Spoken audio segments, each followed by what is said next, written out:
Assalamualaikum dan selamat sejahtera. Okey, hari ini kita akan belajar ataupun kita akan sambung PDPR pada minggu lepas. Okey, apa yang awak semua telah belajar pada minggu lepas?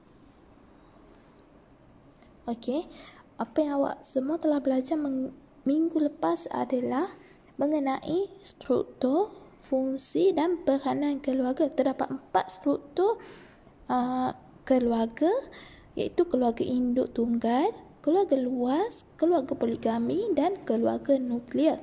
Yang kedua, awak juga telah belajar mengenai fungsi keluarga. Okey, apa fungsi keluarga? Fungsi keluarga adalah dari segi psikologi, sosiologi, pendidikan, sosial dan biologi. Yang ketiga, awak telah belajar mengenai peranan ahli keluarga. Faktor yang mempengaruhi peranan ahli keluarga tersebut. Faktor yang pertama adalah umur. Dalam keluarga, setiap ahli keluarga mempunyai peranan dan tanggungjawab masing-masing mengikut peringkat umur. Sebagai contoh, bapa berperanan mencari nafkah untuk memenuhi keperluan dan kehendak keluarga. Faktor yang kedua adalah kedudukan ahli keluarga. Ahli keluarga, setiap ahli keluarga mempunyai peranan masing-masing. Ahli keluarga yang lebih dewasa menjadi contoh teladan kepada ahli yang lebih muda. Okey, jantina. Pembahagian tanggungjawab mungkin berbeza mengikut keupayaan berdasarkan jantina. Sebagai contoh, anak lelaki ditugaskan untuk membuat kerja-kerja rumah yang berat seperti mengecat rumah dan mengalihkan perabot. Manakala anak perempuan pula biasanya untuk membuat kerja rumah yang ringan seperti menyapu sampah dan melipat pakaian. Okey, faktor yang keempat adalah sosial budaya. Sosial budaya ialah amalan yang merupakan gaya hidup dan peradaban yang lahir dari pegangan dan kecenderungan dalam sesuatu masyarakat. Sebagai contoh, wanita dididik untuk menghormati kaum keluarga. Okey, faktor yang terakhir sekali iaitu status ekonomi keluarga. Pola perbelanjaan dan sumber pendapatan ditentukan oleh status ekonomi keluarga tersebut. Okey, awak juga telah belajar mengenai jenis sumber keluarga. Terdapat 2 jenis ataupun terdapat 2 kategori sumber keluarga. Yang pertama, sumber manusia.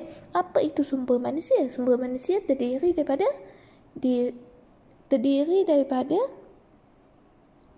sumber yang terdapat pada diri sendiri yang boleh digunakan seperti masa, pengetahuan, tenaga, kemahiran, sikap dan minat kebolehan. Okey, kategori yang kedua iaitu sumber bukan manusia. Sumber yang terdapat di persekitaran. Sebagai contoh, kemudahan masyarakat, wang, harta benda dan infrastruktur. Okey, awak juga telah belajar mengenai pengurusan sumber keluarga. Apa kepentingannya? Okey, kepentingannya adalah untuk mewujudkan persefahaman dan mengurangkan konflik. Yang kedua, menambahkan pendapatan keluarga dan mengurangkan pembaziran. Dan yang ketiga, mencapai matlamat dan meningkatkan kesejahteraan keluarga. Okey, jadi pada hari ini kita akan sambung balik subtopik yang seterusnya, iaitu masih dalam subtopik struktur, fungsi dan peranan keluarga. Okey, kita sambung yang seterusnya. Apa yang kita akan belajar hari ini, kamu semua dapat menguraikan faktor yang mempengaruhi pengurusan sumber yang berkesan. Kedua, menganalisis isu terkini dan cabaran yang dihadapi oleh keluarga dalam menguruskan sumber keluarga.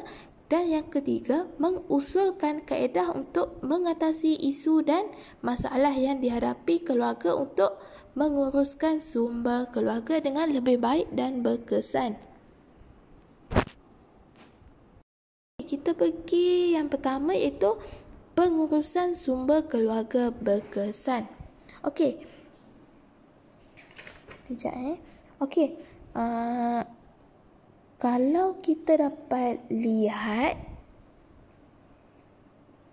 pengurusan sumber keluarga berkesan ni macam mana? Sumber keluarga perlu diatur dan diuruskan dengan sempurna. Okey, ini adalah faktor yang mempengaruhi pengurusan sumber keluarga. Terdapat 5 faktor. Yang pertama sekali iaitu taraf sosial ekonomi keluarga. Keluarga yang memiliki pendapatan tinggi berpeluang memperoleh sumber yang lebih banyak dan dapat membantu keluarga. Sebagai contoh, dengan kata lain, kalau ada duit lebih, bolehlah uruskan keperluan anak dengan lebih baik. Yang ni cikgu bagi contoh keluarga A dan keluarga B. Keluarga A, bapanya bekerja sebagai seorang guru dan keluarga B, bapanya bekerja sebagai seorang petani. Okey, kalau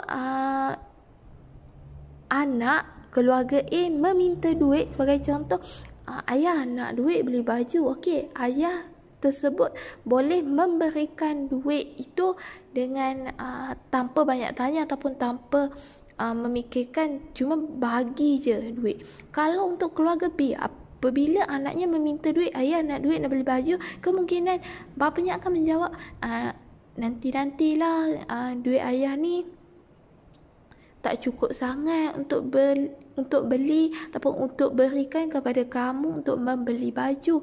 Sebabnya ayah terpaksa menguruskan ataupun mendahulukan kehendak ataupun keperluan yang lebih penting lagi. Okey, itu adalah taraf sosial ekonomi keluarga. Okey, yang kedua, faktor kedua ialah saiz, komposisi dan kitaran hidup. Bilangan ahli keluarga ramai, sumber keuangan menjadi terhad berbanding keluarga kecil. Kitaran hidup keluarga adalah perubahan yang berlaku dalam keluarga dan dibahagikan kepada peringkat permulaan, perkembangan dan pengecilan. Okey, yang ni cikgu bagi contoh keluarga A dengan keluarga B. Okey, ahli daripada keluarga A, bapanya memberi duit RM5 satu hari untuk ke sekolah kerana ahli hanya mempunyai 2 adik-beradik, manakala keluarga B, keluarga Abu mempunyai 6 orang adik-beradik. Jadi bapanya hanya boleh memberikan RM2 sahaja untuk kesemua adik-beradiknya. Sebagai contoh, Abu mendapat RM2 untuk dibawa ke sekolah, manakala adik-adiknya juga mendapat RM2 juga. Okey, itu adalah faktor yang kedua. Faktor yang ketiga adalah taraf pendidikan keluarga. Ahli keluarga yang memiliki ataupun berilmu, taraf pendidikan yang tinggi dapat meningkatkan kebolehan dan pengamalan menguruskan sumber. Okey, yang keempat, lokasi tempat kediaman. Keluarga yang menetap di bandar mempunyai peluang membantu pengurusan keluarga dengan lebih efisien kerana mempunyai kemudahan infrastruktur yang banyak. Sebagai contoh, setiap petang bapa Abu membawa Abu dan adik-adiknya bermain di taman kerana keluarga Abu tinggal di kawasan bandar, manakala keluarga B, keluarga Aminah berada ataupun menetap di luar bandar, iaitu kampung. Jadi bapanya juga boleh membawa Aminah dan adik-beradiknya bermain layang-layang, memancing. Itu adalah sebagai contoh infrastruktur yang terdapat di kawasan masing-masing. Okey, yang kelima adalah sikap dan amalan pengurusan. Keluarga yang mengamalkan sikap positif dalam usaha meningkatkan pengurusan sumber berpeluang bergerak ke hadapan berbanding keluarga yang berfikiran pesimistik. Okey. Okey, kita pergi pula kepada cabaran pengurusan sumber keluarga. Okey, terdapat 5 cabarannya. Yang pertama ialah peningkatan masalah dan jenayah dalam keluarga. Pergaduhan suami isteri, suami mencederakan diri biasanya berpunca daripada masalah sosial seperti penceraian, kemiskinan dan pengangguran ahli keluarga. Kadang-kala anak menjadi orang tengah dalam keluarga. Sebagai contoh, anak mendapat keputusan cemerlang dan bagus dalam pembelajaran. Hal ini menyebabkan ibu bapa yang pada mulanya mengambil keputusan untuk berpisah akan mengubah fikirannya kerana bimbang prestasi anak tersebut akan merosot. Okey, cabaran yang kedua ialah kurang masa yang berkualiti bersama keluarga. Pasangan suami isteri terpaksa memberi keutamaan kepada kerjaya sehingga pengurusan rumah tangga serta anak terabai dan hanya diserahkan kepada pembantu rumah ataupun pihak lain. Pihak lain ni sebagai contoh nursery. Okey, sebagai contoh, macam mana kita nak buat ataupun kita nak luangkan masa yang berkualiti bersama keluarga? Okey, membuat aktiviti bersama, bermain game bersama anak-anak.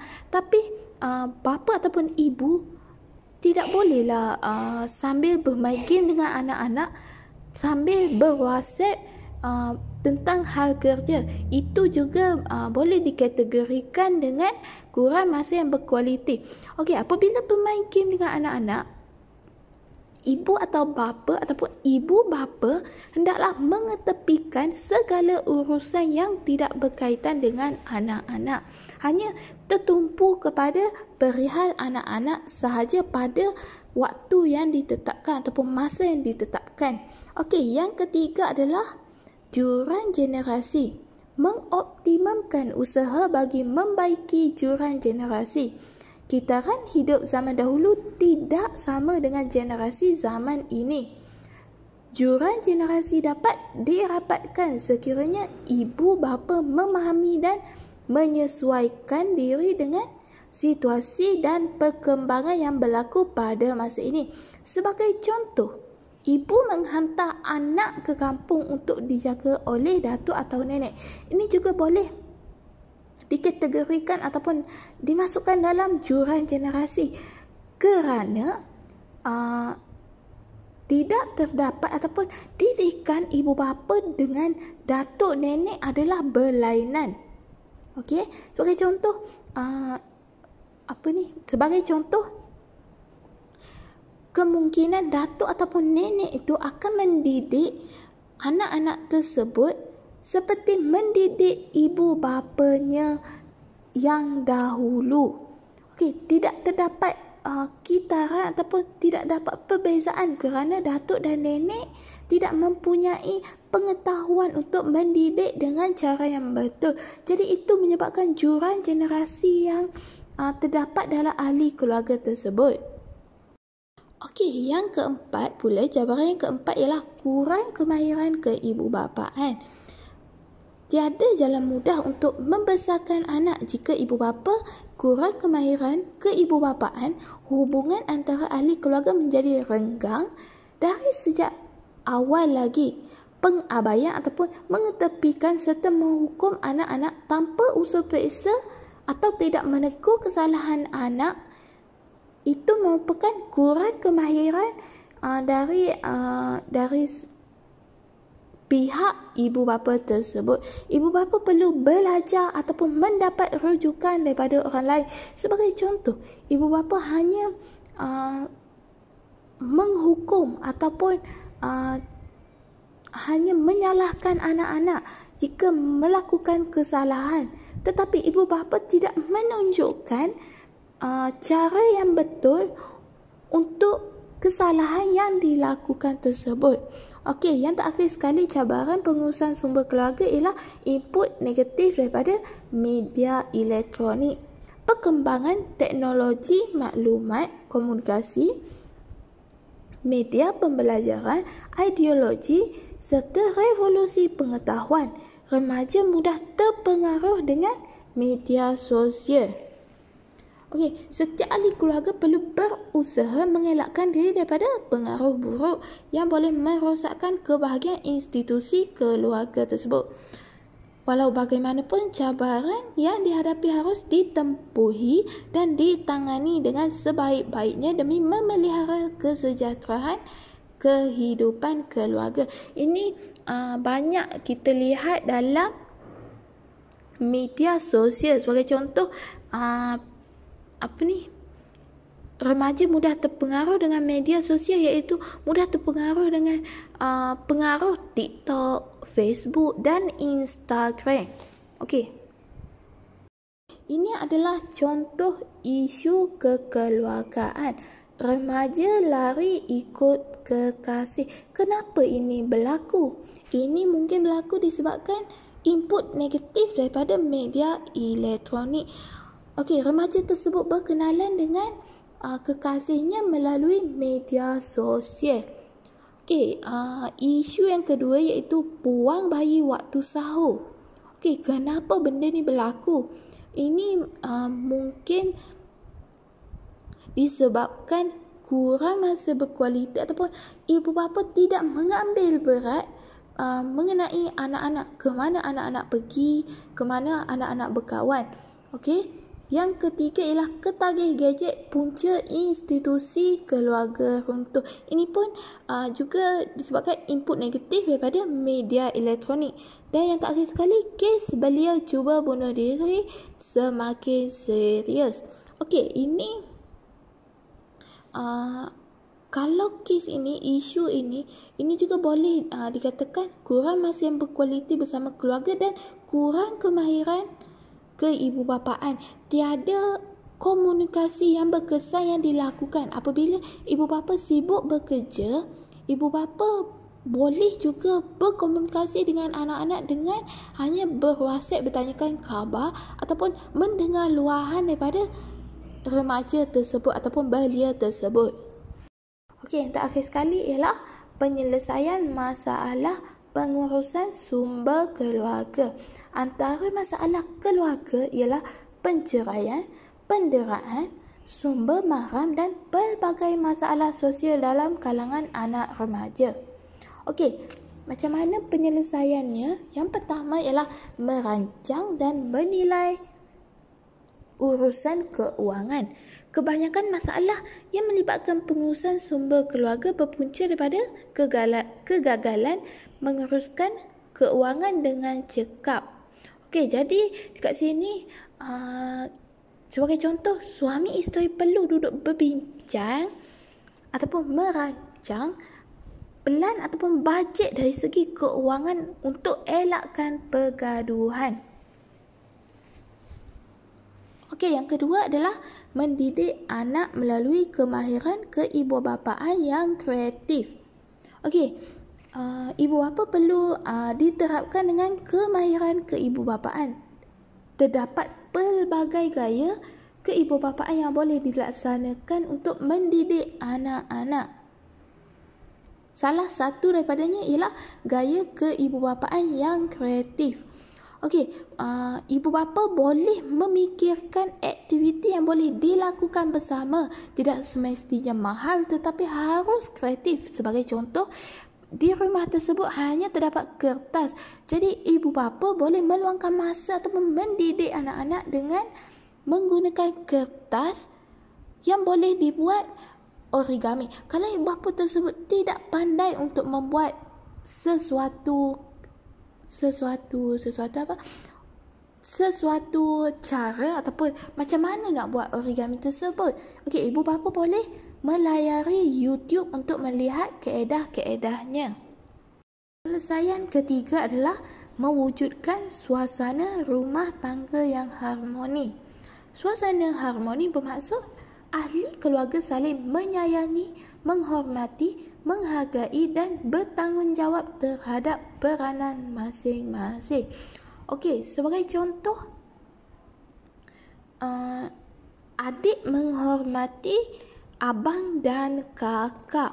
Okey, menghargai. Ibu bapa boleh memberi penghargaan kepada anak-anak yang mendapat keputusan yang baik. Tidak semestinya benda itu mahal, tetapi haruslah mempunyai nilainya tersendiri. Okey, yang seterusnya, penyelesaian seterusnya adalah menangani permasalahan dengan komunikasi yang berkesan. Kebahagiaan keluarga biasanya terhalang oleh komunikasi yang tidak berkesan. Hubungan keluarga harus berlandaskan perasaan kasih sayang dan kemesraan. Melalui penerapan kasih sayang, proses komunikasi dan interaksi antara ahli keluarga menjadi mudah. Ahli keluarga tidak malu untuk sentiasa ingat mengingati antara satu sama lain apabila menghadapi masalah. Jadi, sebagai contoh, jika terdapat, kalau ibu bapa terlihat anak tiba-tiba diam, okey, ibu bapa boleh menanyakan ataupun bertanya khabar. Ada masalah ke? Boleh ke bercerita? Tak pun, okey, hari ni dekat sekolah belajar apa ya? Cuma tanya ataupun menggunakan komunikasi yang baik. Okey, yang terakhir sekali ialah mendidik anak melalui pendidikan agama dan moral. Ibu bapa perlu menekankan pendidikan agama dan moral dalam pembentukan sahsiah anak-anak. Mereka yang diasuh dengan ajaran agama biasanya akan menjadi insan yang cemerlang. Sebagai contohnya, jika ibu bapa menekankan pendidikan agama dengan menghantar anak-anak ke kelas agama seperti kelas mengaji, kelas kuliah agama di masjid. Okey, dari situ anak-anak boleh mengetahui apa yang baik, apa yang buruk. Okey, melalui kuliah agama, anak-anak tersebut boleh membezakan apa yang baik, apa yang buruk. Okey, sebagai rumusannya, terdapat 5 faktor pengurusan sumber keluarga berkesan. Yang pertama, saiz, komposisi dan kitaran hidup. Yang kedua, taraf pendidikan keluarga. Yang ketiga, lokasi tempat kediaman. Yang keempat, sikap dan tanggungjawab dan amalan pengurusan. Dan yang kelima adalah taraf sosial ekonomi keluarga. Terdapat juga 5 cabaran pengurusan sumber keluarga. Yang pertama, peningkatan masalah dan jenayah dalam keluarga. Yang kedua, kurang masa yang berkualiti bersama keluarga. Yang ketiga, jurang generasi. Yang keempat, kurang kemahiran keibubapaan. Dan yang kelima adalah input negatif daripada media elektronik. Okey, dan yang last sekali ialah 5 penyelesaian masalah pengurusan sumber keluarga. Yang pertama, merancang dan menilai urusan keuangan. Yang kedua, mendidik anak melalui kemahiran keibubapaan yang kreatif. Yang ketiga, mewujudkan suasana rumah tangga yang harmoni. Yang keempat, menangani permasalahan dengan komunikasi yang berkesan. Dan yang kelima, mendidik anak melalui pendidikan agama dan moral. Sampai di situ saja pengajaran PDPR kita pada hari ini. Okey, jalankan tanggungjawab anda sebagai anak dengan baik. Sayangi keluarga anda. Bersyukur kerana dikurniakan keluarga yang bahagia. Okey, keluarga bahagia tidak bermaksud keluarga tu perlu kaya. Keluarga yang miskin ataupun sederhana pun boleh juga bahagia. Okey. Sekian, terima kasih. Nanti jumpa lagi pada kelas yang seterusnya.